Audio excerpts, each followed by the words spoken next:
Hello, everybody, and welcome. So it's not quite noon, so I'm going to wait just a couple minutes for some people to hop on. So we'll give them just a little bit of time to get on here.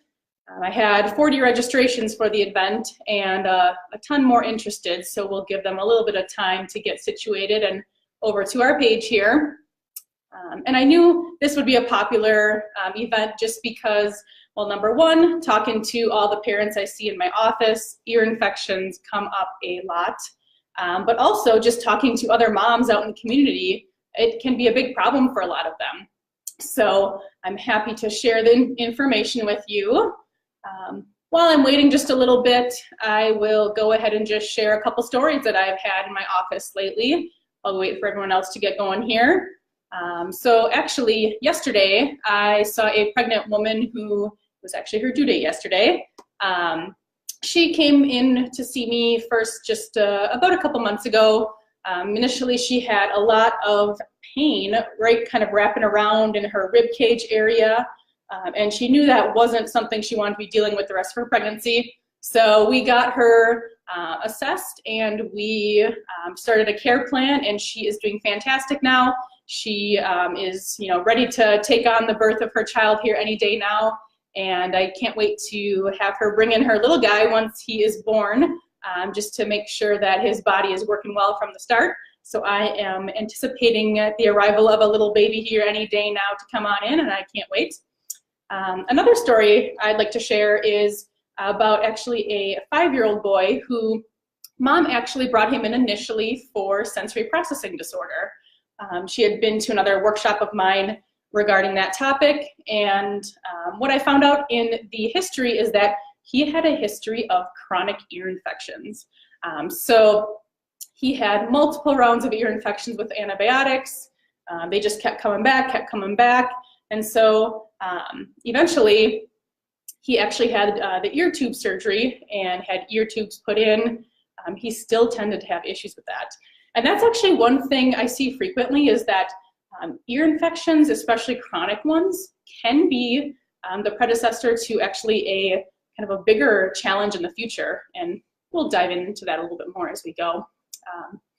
But it's afternoon here now, so I'll just go ahead and get started. If anybody hops on during the webinar here, that's just fine. But I'll just go ahead and get started with the content so I can honor your time and keep it to right around that half-hour mark. I'll try my best to be right on 30 minutes there. So first, just a little bit of information about myself. So I am Dr. Jill Mork, and I am a pediatric and prenatal certified chiropractor in Verona. And so I did work for someone else for several years and decided I wanted to open up my own clinic to better serve families. And so I opened my own office, Family First Chiropractic, just last year. And so everything has been great so far, and I am excited to impact more families.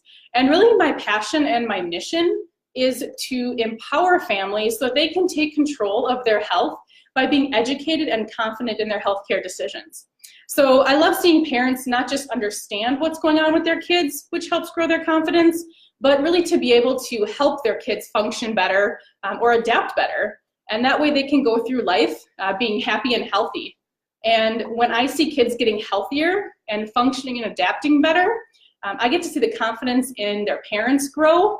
And also that really just, that is really what I love, is just seeing that confidence, their parents grow, the kids are healthy, everyone's happy, and it's a great situation. And so as we go through this webinar here, I'm gonna draw out a few things on this lovely board here. I will apologize in advance. I am a chiropractor, not an artist. But really, I want you to get as much information, and by drawing out some of these things, it will help kind of get some of the points across. Another thing is that, we're right in the heart of this, what we call cold and flu season, which we'll touch on a little bit more as we go. But essentially, it is from usually October to February, and a lot of kids get ear infections within this time. And really, the question is, why is this happening? And why does it happen over and over again? Why do these kids keep getting ear infections one after the other after the other? And so overall, there's gonna be a lot of information shared here today. So if you have any questions about things, you can actually just put them in the comments, and I'll try to address them right away. If not, when the webinar is all done, I'll go back and respond to everyone. And that's one thing I really like about these kind of webinar style formats, is that it allows everyone to be interactive. So feel free to just say hi in the comments, or feel free to add any questions that you have as we go. And so what I want to do today really is just kind of go through things that will help improve the function of the immune system, different things to look for when it comes to ear infections in particular, and what the underlying cause is for these ear infections, and really why they keep coming back a lot of the times. So as I said earlier, after talking with a lot of different parents in my office, I noticed a common theme in their histories, and that was of chronic sicknesses, colds and flus, allergies, asthma, and especially ear infections. So that's usually the common denominator I see in all of these stories.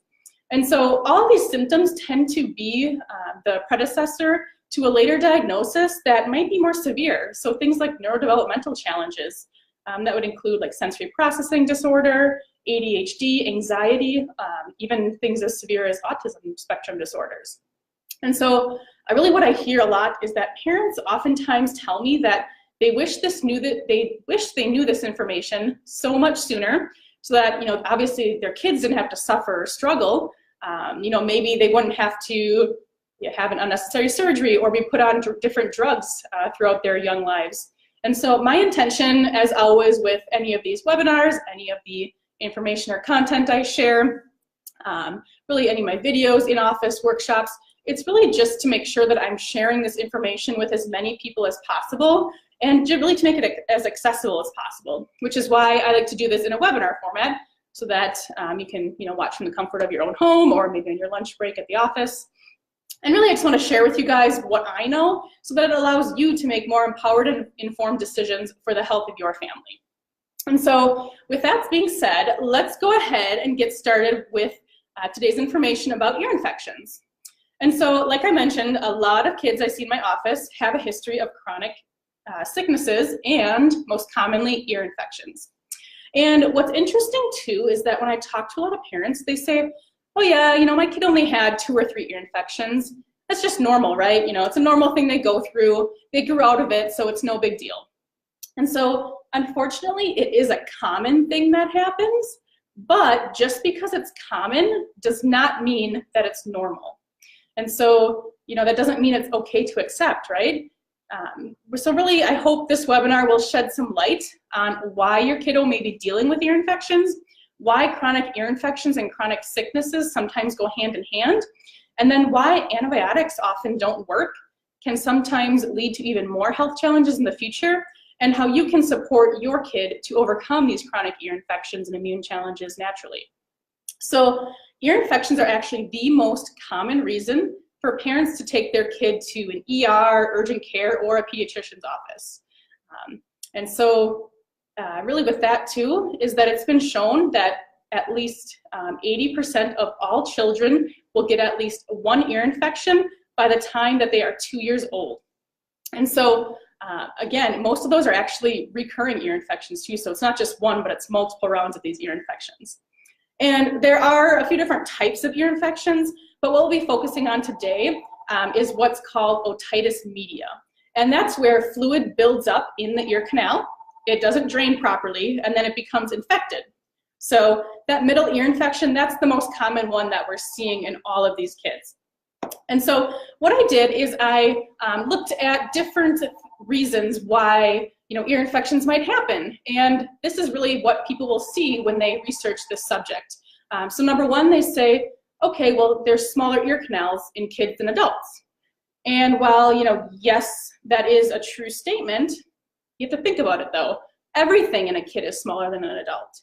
So we don't say that a kid gets a toothache because their teeth are smaller, or that maybe they get a stomach ache because their stomach is smaller. And so really, that just doesn't line up.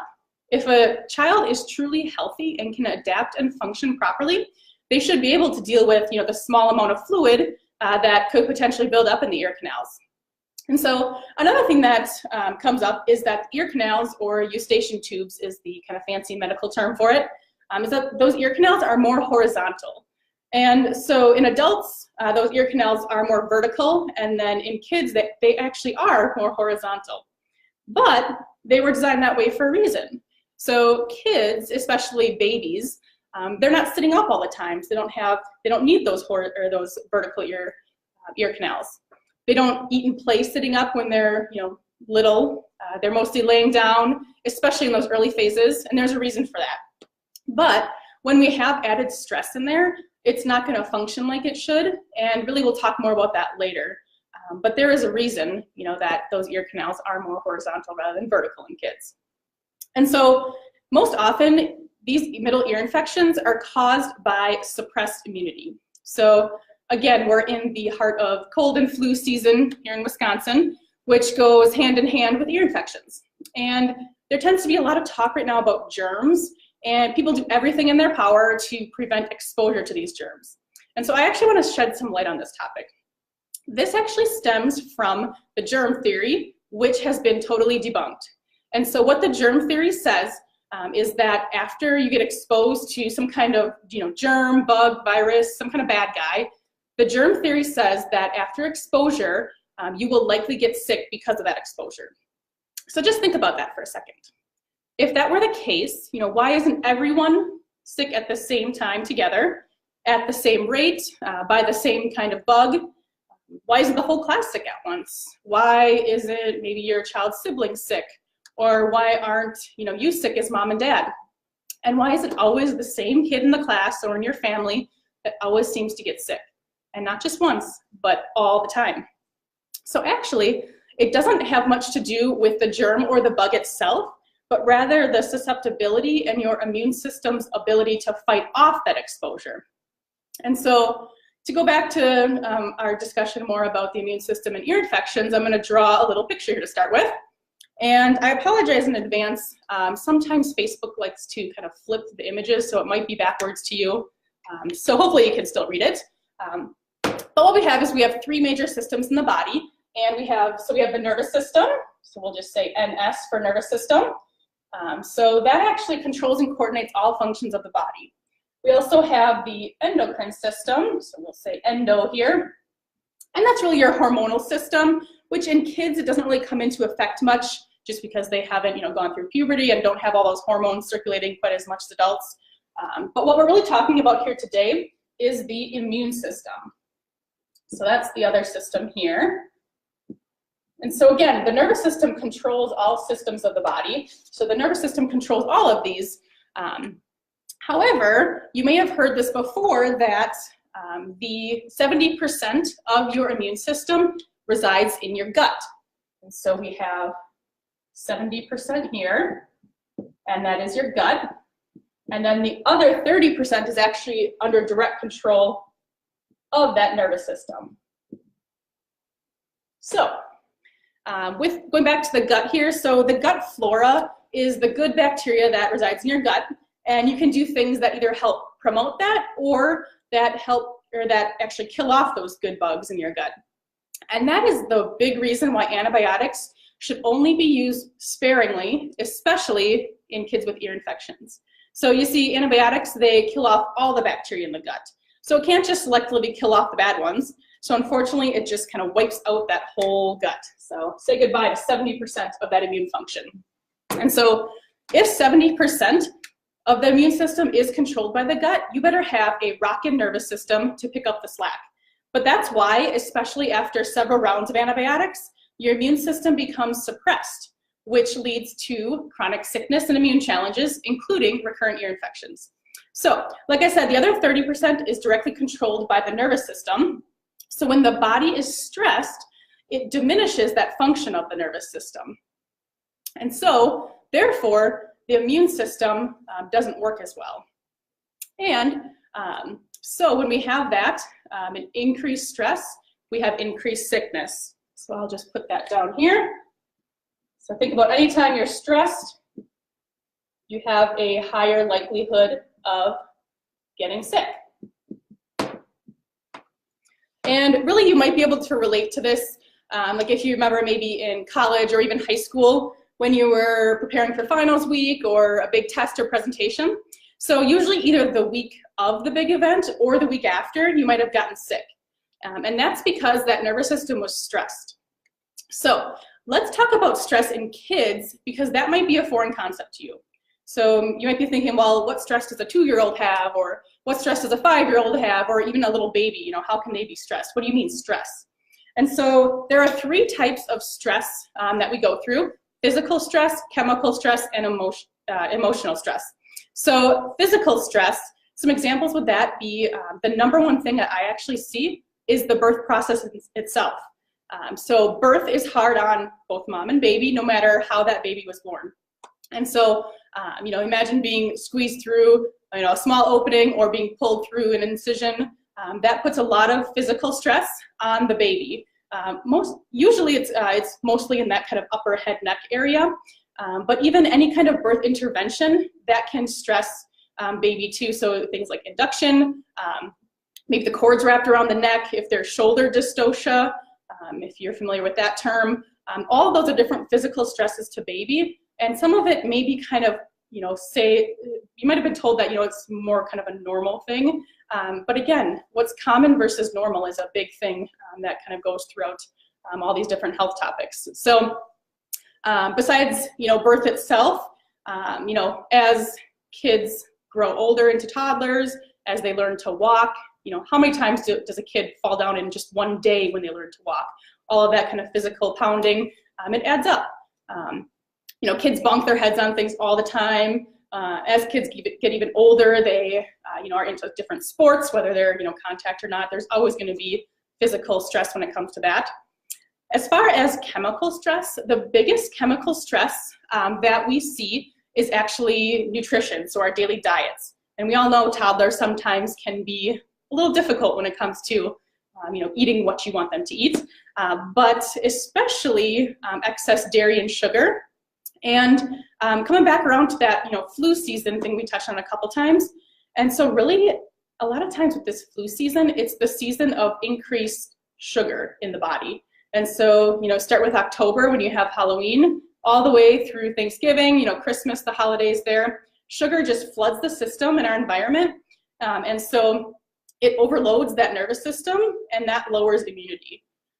Apart from the diet, other chemical things that, chemical stressors to the body are things like medications, like antibiotics, and different cleaning chemicals. That's a big one these days. They're finding out more and more that cleaning chemicals are actually being compared to secondhand smoke as far as how it's affecting the body. And then even just the air we breathe isn't quite the same quality as what it used to be. And then as far as emotional stress, this is one that a lot of people don't think about, but, you know, maybe as a baby, if, you know, baby was physically stressed out, maybe they didn't bond with mom right away as much. That's an emotional stress. Maybe mom was frustrated because, you know, despite her best efforts, she was unable to breastfeed, and, you know, baby can feel that as well. Different things, you know, anytime a challenge comes up, a child has to deal with the emotional stress of that. When they're in school, you know, different expectations of them, maybe bullying is a big one there too. And then another huge one is if mom is stressed during pregnancy. And so you might not really think of it much, but if mom is stressed out, her nervous system essentially controls the growth of her baby's nervous system. So a stressed out mom during pregnancy and birth equals a stressed out baby. And it kind of goes along with the theme that nerves that fire together wire together. So literally this baby becomes hardwired for stress before they're even born. And that can be a big emotional stressor on the system. So now going into that, you might have a better idea of the different stresses that kids can actually have. So let's talk about how that 30% of the nervous system correlates with the immune system. So I'm going to quick erase my picture here. All right. And so that nervous system, essentially it's a stress response system. So it will connect and coordinate all the other functions of the body. So it needs to be able to manage and assess the different amounts of stress that are on the body. And so we think of the nervous system as having 2 modes, so to say. So the 2 sides of the nervous system are what we call the sympathetic nervous system and the parasympathetic nervous system. Now, those are big fancy words, but what we'll actually just simplify it to is the gas pedal mode and the brake pedal mode. So we have the gas and the brakes. And so, I mean, obviously gas and brake, they're opposites. And that's how physiology works in the body, is that When you're kind of more in one, you're not in the other. So the gas pedal mode is that stress mode. So it's that fight or flight response, which is great. You know, we need that system to turn on, but we also need it to turn off as well. And that's the problem, is a lot of times these different stressors, they build up over time. It's not usually just one or two, it's the compilation of all of these. So these stresses build up over time, and it actually overloads that system, and you get stuck in that stress mode. So the gas pedal mode is that stress mode. Now, on the flip side, the brake pedal mode is kind of the more resting mode, digesting mode, healing potential, growth and development, which is obviously huge in kids, and immune function. So since we're talking about the immune system today, I'll just put immune function over here. All right, and so again, these are inversely related. So when stress is stuck on the immune system, when stress is stuck on the nervous system, the immune system is shut down, and so it's more susceptible to exposure of those different bugs that you come in contact with. We need to really help promote that brake pedal response, or that calming side of the nervous system. And things that help with that, so general lifestyle things are obviously huge in health in general. So eating well, exercising, getting enough sleep, getting chiropractic adjustments helps improve that adaptability to stress and promotes that brake pedal response. Like I said, getting enough sleep, drinking enough water, being mindful, and trying to eliminate as much mental stress as you can. So those are all good things to help promote that brake pedal response of that nervous system. And so when we bring the conversation back more to ear infections again, so there's two varieties of ear infections, and those are viral and bacterial. And so I'm going to talk about the difference between the two, and this is really big here, and I'll explain why in a minute here. So the American Academy of Pediatrics recommends whenever there is an ear infection to watch and wait for 48 to 72 hours. So it's a wait and see protocol. So basically you bring your kid in, they say, okay, yes, it looks like an ear infection. What the American Academy of Pediatrics states is that you should, mom and dad, let's watch and wait for 48 to 72 hours. And I understand this can be frustrating. You know, your kid's not happy, they're not sleeping, you want to do something about it. But I'm going to break down why this is actually the best course of action for your child. So when it comes to bacterial infections, those are the ones that the body might need help fighting off, whether that's with an antibiotic or some kind of natural alternative to an antibiotic. Now, viral infections, they will not be affected by antibiotics whatsoever because the body can typically overcome it on its own if that immune system and the rest of the body is working properly. And so the key point here is that ear infections are most commonly viral in nature. And really almost all ear infections of that middle ear are viral. So therefore, antibiotics would not help, even if they were given them. And so you might see, especially around this area, I have seen a lot of doctors that are quick to prescribe an antibiotic without really seeing if it's this bacterial or viral ear infection. And it's not because they want to do any harm to your child, but they see that your kid's struggling, that you want some answers, you want to do something, and you as a parent don't want your child to struggle. You don't want them to have to have any more sleepless nights or miss any more school because they're dealing with these ear infections. But again, antibiotics do not work on viral ear infections. And more to that is that these antibiotics, they have a lot of side effects that are not ideal. So besides just wiping out your complete, all the bugs in your gut, so the good and the bad, research actually shows too that for each round of antibiotics that a child is on, it increases the risk of asthma 7-fold. So think about that. You have a 700% more chance of getting asthma if you have one round of antibiotics. And we hear, kids on round after round of antibiotics. It's just heartbreaking. And so this is why when you have a lot of kids that go on these antibiotics, they just keep getting these ear infections because the antibiotics aren't doing anything for them. Because again, most of these ear infections are viral in nature. And so this is why not only boosting their immune system, but making sure their nervous system is functioning at 100% is so important. So what I'm going to do next is actually draw out some of the structures of the ear and what actually goes on. So we will quick erase this here too. Okay, this is where you really tested my drawing skills. So what we have is, over here we have the outer ear, and then here we have the ear canal. So hopefully you can see that. And so this thick line here, what that is that is the eardrum. So, you know, things come into the ear, you have the eardrum right there.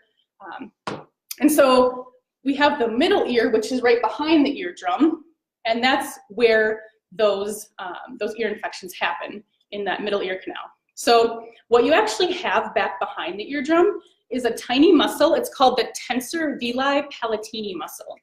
So we'll just kind of put that muscle here.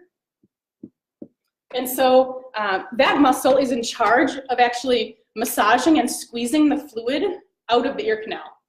So typically it will squeeze that fluid down into the rest of the immune system to allow that to kind of clear it from the body. And so the nerve that tells that muscle what to do stems right from the upper neck, so the way top vertebrae. That's what this picture is here. This is your top vertebrae here. So that nerve that stems from there controls that tensor villi palatini muscle. And so really what happens is it comes right from the upper neck, and everything is controlled by movement of the spine. And that's where birth intervention is huge, because that's usually the area affected with a birth. Even if there's no intervention whatsoever, that will definitely affect that upper area in particular. And so another thing that is big too is when you get you know, that head tilted newborns, or maybe a flattening of their skull. So that tells me that things aren't moving as well as far as the neck movement, and that starts to flatten their skull. Maybe you've heard the term plagiocephaly, or that flattening. So that's huge when it comes to physical stress, and that's one of the signs that, you know, things might not be moving and working quite like it should. And so what happens is stress causes a misalignment to that vertebrae, and then that alters the function of the nerve.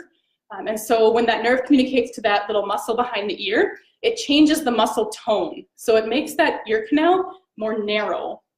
And so because that muscle tightness, muscle tightness happens, we see the narrowing. And so then it's more susceptible to getting fluid trapped into that ear canal. Now, remember that I said earlier that, you know, just the smaller, more narrow ear canal itself isn't a cause for an ear infection, but when you have a narrow ear canal that becomes even more constricted with that muscle tightening up, that's what's going to increase the susceptibility to getting those ear infections. So when that fluid can't drain properly, that's when we start to see those bulging eardrums and infections start to happen. And so when that fluid gets trapped in the ear, it gets stagnant. And it's essentially, it's a breeding ground for bugs and viruses. And this might be a little gross to explain it this way, but it's like those bad guys just kind of marinate in there. It's like you know, maybe on a hot, humid summer day, there's a puddle outside, you see these bugs just swarming over the top. That's essentially, you know, what it's like when those bugs just breed in that fluid that's trapped in the ears. And so the most common sign that that tensor villi palatini muscle isn't working like it should is getting reoccurrent ear infections, because, you know, it's constantly getting that fluid in that middle ear, can't drain it, so it might temporarily calm down a little bit, but then it goes right back up. It just tells me that there's some kind of dysfunction in that muscle and it's not working properly. So you should actually be looking a few times for ear infections to be happening in your kids. And big ones are, number one, teething.